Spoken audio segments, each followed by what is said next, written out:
Hey everyone, so now I'm going to be doing an Oranos guide for you.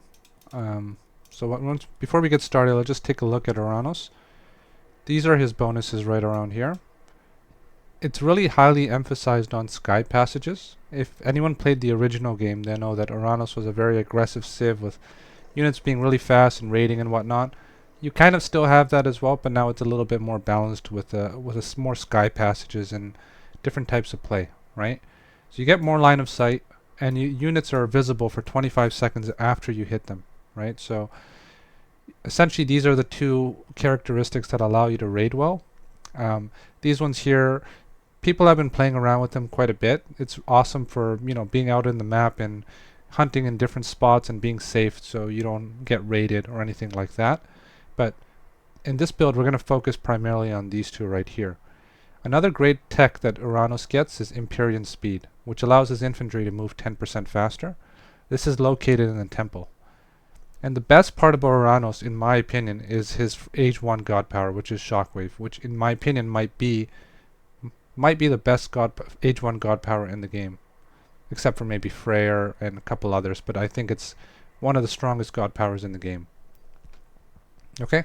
I'm going to be showing you the build, and I'm also going to be showing you a follow-through with a replay analysis. So that will give you... Finally you are free. sorry about that, I have my thing on right now. So yeah, so I'm just going to be showing you a replay analysis, and I'm also going to be showing you the build order right here. So here, have a look right here. This is the build order. So you're going to have one citizen go to hunt, one to wood. So just pause it here, have a quick read. It's a very straightforward build order. It's not complicated at all. In fact, if you're a beginner player, I think you might even want to consider playing Oranos. It's just so easy to play. He does have a little bit of difficulty in some matchups, but More reinforcements have arrived. overall, he's a very great god to play as a newbie. So here, have a look. This is versus a player named Dragonfire, great player. And in this game, he was also using a build similar to the one that I showed you guys in the Thor build. And you'll see how many units he has. It was really scary. Okay, so first two vills. I'm just going to kill this hippo, and then I'm going to put this guy on wood. Okay, so this guy goes directly to wood. I'm going to speed it up a little. And just make sure that you spread out your oracles. You want to be gathering line of sight. The one difference on Retold as opposed to... before I talk about that, one to wood, one to gold. After that, all of the villagers are going to go to food.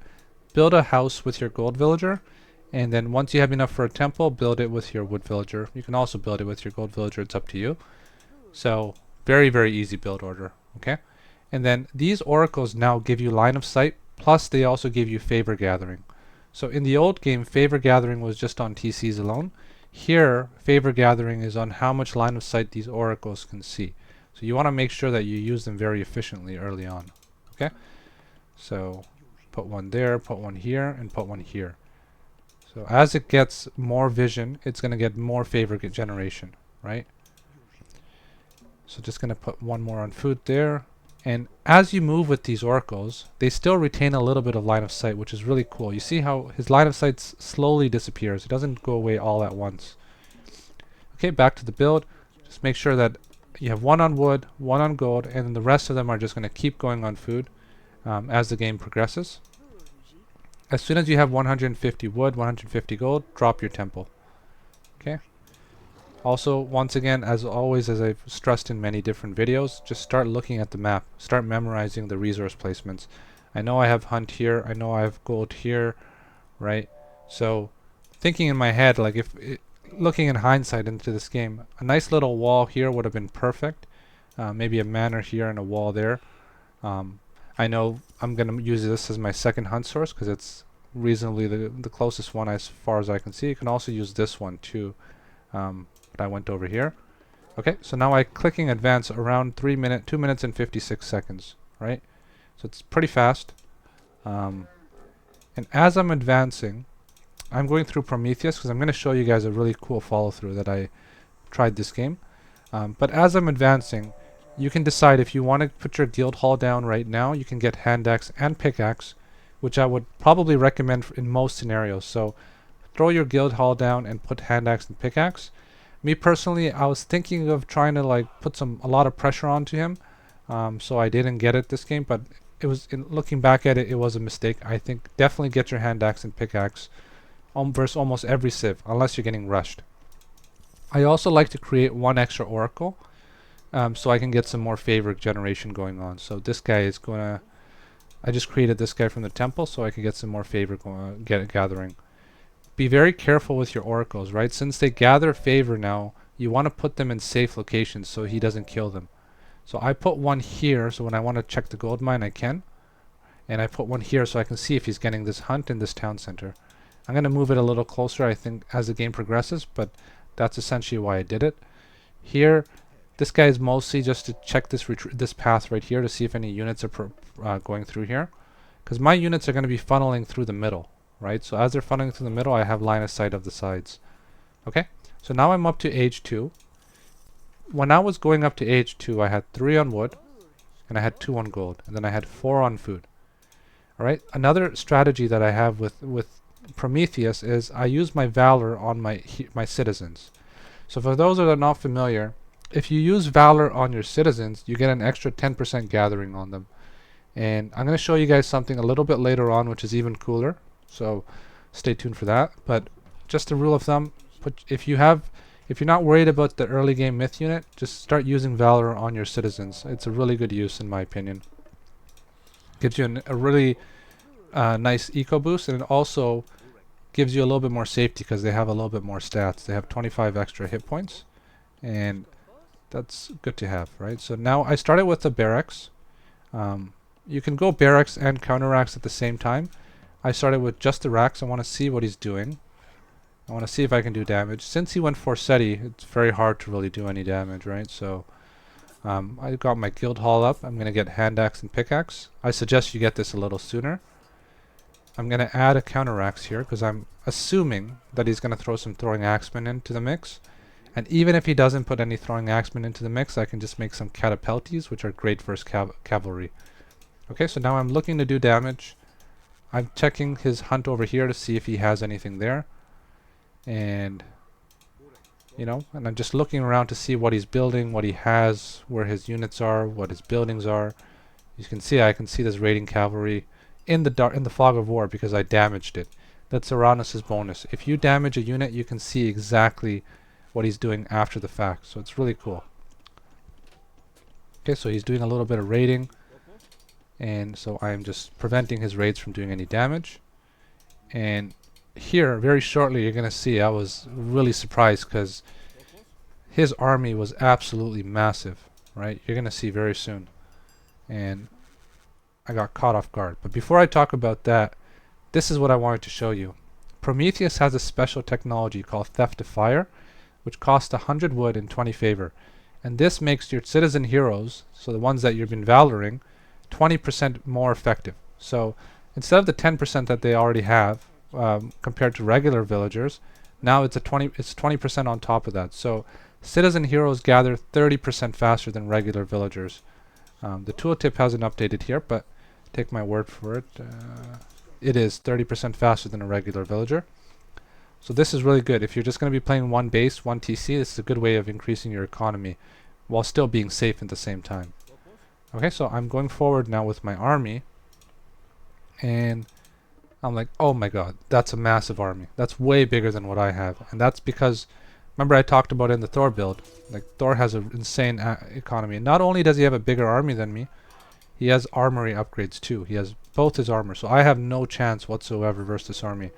And I identified it. I'm like, once I saw this, I'm like, okay, I can't win in any fights. He's going to have a bigger army than me. I need to get these villagers out to safety. And I need to start thinking about how I'm going to survive, because there's no way I can do anything to this. This is a much larger army than I thought. Take fights where you can in choke points. There's a choke point right here. So what that means is, even though he has a bigger army, not all of his units can attack at the same time. So my units, which I think are better head on, can actually get way more value in choke points like this. Okay, so once again, you got to be very careful. I'm going to hero the Terma very shortly because I want to hit this this troll from the safety of my town centers. Okay, so I heroize that, and I'm just going to do some pot shots on him while he's trying to attack.